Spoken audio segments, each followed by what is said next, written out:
morning, everybody.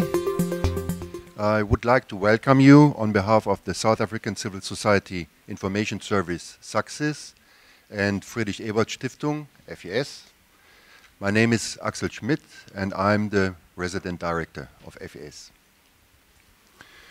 Today's panel discussion is to some extent a continuation of a conversation that Fazila and I had 1.5 years ago about the pros and cons of a tax-based universal social protection, as, for example, the envisaged NHI, National Health Insurance. And in our conversation, we came up to the conclusion, or premature conclusion, that such an endeavor, such a project would find quite a lot of resistance in South African society. And the success of such a huge reform as the National Health Insurance would need, in particular, the buy-in of South Africans' middle class.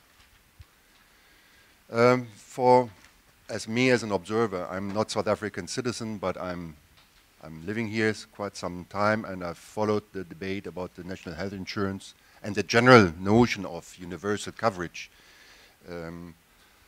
I think there are two sticking points. The one is that from the individual perspective of a middle-class person, citizen, who usually would be privately insured,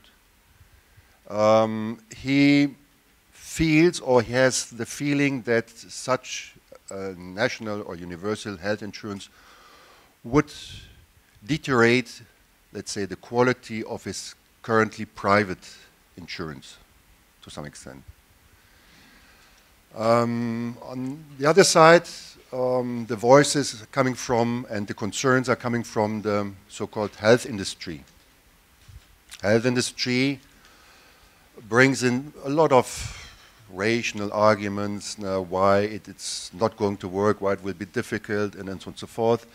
I think, and that is my personal view, at the end,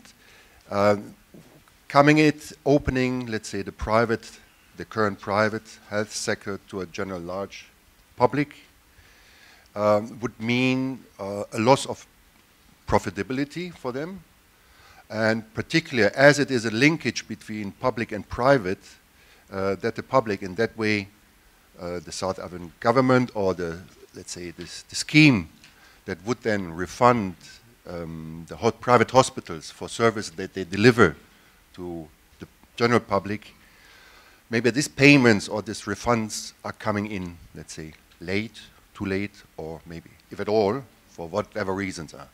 So that is, as from my view, two major sticking points as I followed the debate.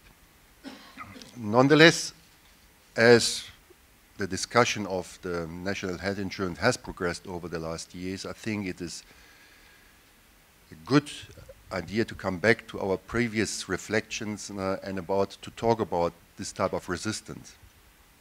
In particular, to as well convince or warm up South Africans' middle class for the idea of universal coverage. And therefore I would like to take this opportunity to make a plea. A plea in the sense that, in my view, a universal